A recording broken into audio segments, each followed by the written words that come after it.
को सर्वाइकल के कारण आपके सर में दर्द हो रहा है, गर्दन में दर्द हो रहा है, तो आप ये विधि अपनाएं। इससे आपको निश्चित तौर पर आराम मिलेगा।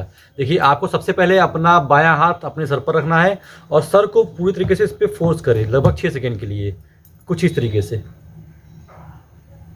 उसके बाद फिर ये अपना दायां हाथ सर के पीछे रखें और उससे पीछे फोर्स करें अपने सर को। उसके बाद फिर आप अपने बाएं हाथ को लें, सर पे रखें और अपने सर को इस तरफ फोर्स करें। उसके बाद अपना दायां हाथ रखें और सर को दाएं तरफ फोर्स करें।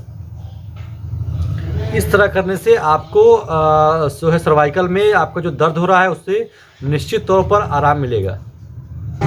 नमस्कार दोस्तों, मैं हूं हर्षित सिंह, फार्मासिस्ट और ड्रग कंसल्टेंट। आपका एक बार फिर से स्वागत है शिवनीता टीवी के इस डिजीज़ स्पेशल सीरीज़ के 9वें वीडियो में। दोस्तों, आज की वीडियो में मैं आपसे बात करने वाला हूं इस समय के बहुत ही कॉमन समस्या के बारे में, जिसे कि हम कहते हैं सर्वाइकल। सर्वाइकल में भी मैं आपसे बात करूंगा स्पेशल गर्दन के सर्वाइकल के बारे में, जिसको कि हम इंग्लिश में कहते हैं सर्वाइकल स्पॉन्डिलोलाइसिस। तो इसे हम स्पाइन का आर्थराइटिस भी कहते हैं। तो इस वीडियो में मैं आपसे बात करूंगा कि जो स्पाइन का आर्थराइटिस होता है, या फिर जिसे लोग आम भाषा में सर्वाइकल कहते हैं, वो एक्चुअल में होता क्या है, इसके लक्षण क्या क्या होते हैं, इसके लिए हम कौन कौन से बचाव कर सकते हैं, अपने लाइफ स्टाइल में कौन कौन सी चीज़ें चेंज करनी होती हैं, और साथ ही साथ इसके लिए कौन सी दवा का इस्तेमाल किया जाता है। ये सबसे पहले समझ लेते हैं कि ये सर्वाइकल स्पॉन्डिलोलाइसिस होता क्या है। दोस्तों, किसी भी कारणवश जब हमारे बोन और कार्टिलेज में घर्षण स्टार्ट होता है, यानी कि फ्रैक्चर स्टार्ट हो जाता है, तो ऐसी स्थिति में वहाँ पर इन्फ्लामेशन होता है और जिसके कारण हमें पेन होना शुरू कर देता है। दोस्तों, अगर ये घर्षण हमारे नर्व्स को भी इफेक्ट करता है, तो ऐसी स्थिति में पेशेंट को दर्द के साथ साथ और भी कई सारे सिम्टम दिखाई देने लगेंगे, जैसे कि उसे चक्कर आना स्टार्ट हो सकता है, उसे झुंझुनी हो सकता है।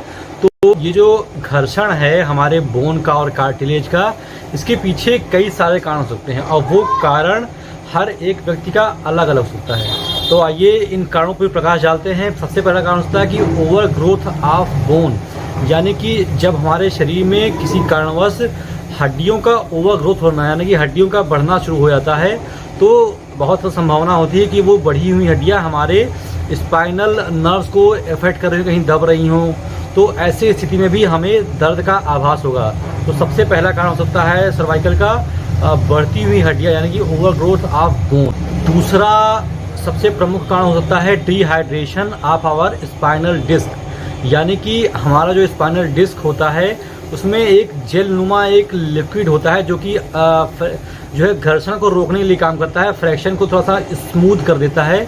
तो एज के साथ साथ या फिर और भी कुछ कारण होते हैं, उनके साथ चलते वो जो जेल नुमा लिक्विड होता है वो हमारे शरीर का सूख सकता है, वो कम हो सकता है। तो इसके वजह से भी हमें सर्वाइकल स्पॉन्डिलोलाइसिस हो सकता है। दोस्तों, दूसरा कारण होता है कि वो जो जेल नुमा जो लिक्विड होता है हमारे स्पाइनल डिस्क में, वो सूख गया हो। तीसरा प्रमुख कारण होता है जो हमारे लिगामेंट्स होते हैं, उनमें किसी इन्फेक्शन की वजह से, कोई भी और कारण होता है उसकी वजह से स्टिफनेस आ जाए, तो स्टिफनेस आने के कारण भी हमारे जो है मूवमेंट में दिक्कत आएगी और वो भी एक बड़ा कारण बन सकता है हमारे सर्वाइकल स्पॉन्डिलोलाइसिस। तो तीसरा जो मुख्य कारण है वो होता है लिगामेंट में स्टिफनेस आ जाना। दोस्तों, और जो चौथा प्रमुख कारण होता है वो होता है किसी भी प्रकार का इंजरी।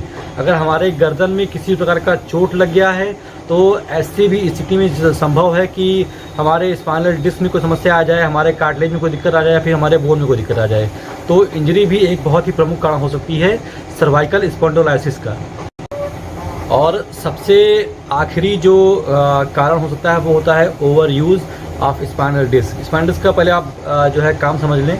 स्पाइनल डिस्क जो होता है वो जब भी हम कोई भारी चीज़ उठाते हैं या फिर हम कोई काम करते हैं, तो इसका काम होता है कि जो उसका शॉक होता है, जो उसका झटका होता है, उसको एब्जॉर्ब कर देना, उसको बर्दाश्त करने की जो है हमारे शरीर को शक्ति देना। लेकिन अगर हम उसका ज़्यादा इस्तेमाल हो रहा है, जैसे कि हम किसी भी ऐसे प्रोफेशन में हैं जहाँ पर हमें झुक कर काम करना होता है, जहाँ पर हमें लगातार कोई भारी चीज़ें उठानी होती है या अपने कंधे पर रखनी होती है, अपने सर पर रखनी होती है, तो उसके वजह से अगर वो काम हम लगातार करते आ रहे हैं, तो उसके वजह से भी हमारे जो है स्पाइनल डिस्क में कोई समस्या हो सकती है, या फिर हमारे कार्टिलेज में या फिर बोन में कोई दिक्कत आ सकती है, जो कि एक बहुत ही बड़ा कारण होता है सर्वाइकल स्पॉन्डिलोलाइसिस का।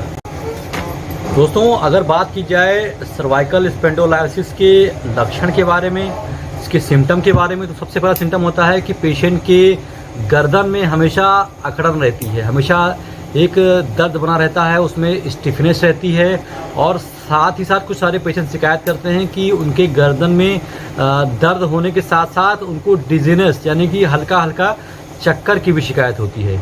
कुछ सारे पेशेंट देखा गया है कि उनके हाथ पैर में झुनझुनी भी शुरुआत हो जाती है और अचानक से हल्का हल्का उनके फेस पर पसीना भी आने लगता है। तो ये कुछ कॉमन सिम्टम्स हैं जो कि एक सर्वाइकल स्पॉन्डिलोलाइसिस के पेशेंट में देखे जाते हैं। दोस्तों, अगर बात की जाए सर्वाइकल स्पॉन्डिलोलाइसिस के बचाव के बारे में, तो डॉक्टर्स हमें बताते हैं कि हम ऐसा कोई भी काम करना है अवॉइड करें जिसमें हम लंबे समय तक अपने गर्दन को झुका कर काम करते हैं, या फिर हम बहुत ही लंबी राइडिंग अवॉइड करें। और साथ ही साथ अगर जब हम सोने आते हैं तो हम कोशिश करें कि हम ज़्यादा ऊंचा तकिया का सेवन ना करें, ज़्यादा ऊंचा तकिया हम ना लगाएं।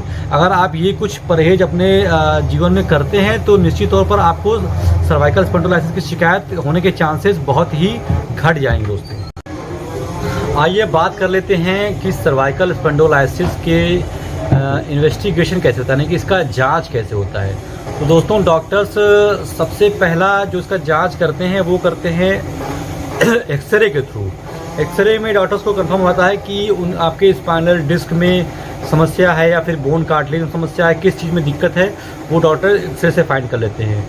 दूसरी इसकी जांच होती है एमआरआई से। एमआरआई से थोड़ा सा और बेहतर तरीके से डॉक्टर पता लगा सकते हैं कि स्पाइनल डिस्क में क्या समस्या है पेशेंट के। और कुछ जांचें होती हैं जो कि हमारे शरीर में एक विशेष प्रकार का डाई इंजेक्ट किया जाता है, उससे डॉक्टर पता लगा पाते हैं कि किस जगह पर ऑब्स्ट्रक्शन है, यानी कि किस जगह पर रोक लग रहा है, हमारे किस जगह पर दबाव पड़ रहा है बोन का या फिर किसी चीज़ का, जिसकी वजह से हमें समस्या आ रही है। और एक जांच होता है हमारे नर्व्स का, जिसकी हम बोलते हैं ईएमजी टेस्ट। ईएमजी टेस्ट में होता क्या है कि डॉक्टर्स देखते हैं कि जो ये हमारे नर्व्स जो हैं, हमारे मसल्स को सिग्नल जो है अच्छे तरीके से सेंड कर पा रहे हैं या फिर नहीं कर पा रहे हैं, उसमें कहाँ से दिक्कत आ रही है। तो ये कुछ टेस्ट होते हैं जिससे डॉक्टर्स पता लगाते हैं कि आपको किस स्तर का आपको सर्वाइकल स्पॉन्डिलोलाइसिस है। और अब बात कर लेते हैं सर्वाइकल स्पॉन्डिलोलाइसिस की दवा के बारे में, इसमें कौन कौन सी दवा डॉक्टर्स प्रिस्क्राइब करते हैं। तो दोस्तों, सर्वाइकल स्पॉन्डिलोलाइसिस में सबसे पहले दवा डॉक्टर्स देते हैं वो होता है मसल रिलैक्सेंट, यानी कि ये उस प्रकार की दवाइयाँ होती हैं जो हमारे मसल को रिलैक्स कर देती हैं। इसमें कुछ दवाइयाँ होती हैं जैसे कि टीजानाइडिन, उसमें डॉक्टर्स दे सकते हैं, या फिर डॉक्टर्स मसल रिलैक्सेंट में थायकोर्टिकोसाइड भी देते हैं। डॉक्टर्स कुछ पेन किलर भी देते हैं जैसे कि एसिक्लोफेनेक या फिर डाइक्लोफेनेक। साथ में डॉक्टर्स आपको कुछ, अगर पेशेंट को चक्कर आने की शिकायत है तो कुछ एंटीवर्टिको दवाइयाँ जैसे कि बीटा हिस्टीन या फिर सिनर्जीन देते हैं। तो ये कुछ दवाइयाँ हैं डॉक्टर्स जो प्रिस्क्राइब करते हैं सर्वाइकल स्पॉन्डिलोलाइसिस के पेशेंट्स को। और आज की वीडियो में तो बस इतना ही दोस्तों। आशा करता हूँ कि आपको जानकारी अच्छी लगी हो, वीडियो अच्छी लगी हो। अगर आपको वीडियो अच्छी लगी है तो इसे लाइक कर दें, और अगर आप मेरे चैनल पर नए हैं तो ये चैनल सब्सक्राइब करना बिल्कुल भी ना भूलें, ताकि मैं जो भी नए वीडियोस लाऊं उसका अपडेट आप तक सबसे पहले पहुंच सके। और मैं आपको बता दूं कि मैं इस चैनल के माध्यम से जो भी जानकारियां आप तक लाता हूं वो एकदम से वेरीफाइड होती हैं, और मैं डॉक्टर से बातचीत करने के बाद, उनसे राय लेने के बाद ही, मशवरा लेने के बाद ही आप तक कुछ जानकारी लेकर के आता हूँ। साथ ही साथ मैं खुद एक फार्मासिस्ट हूँ, काफ़ी ज़्यादा रिसर्च और स्टडी करने के बाद ही आप तक कोई भी जानकारी लेकर के आता हूँ। तो मेरे द्वारा दी गई जानकारियाँ विश्वसनीय होती हैं, आप इस पर भरोसा कर सकते हैं दोस्तों। और अभी तक मेरे साथ इस वीडियो में बने रहने के लिए आपका बहुत बहुत धन्यवाद।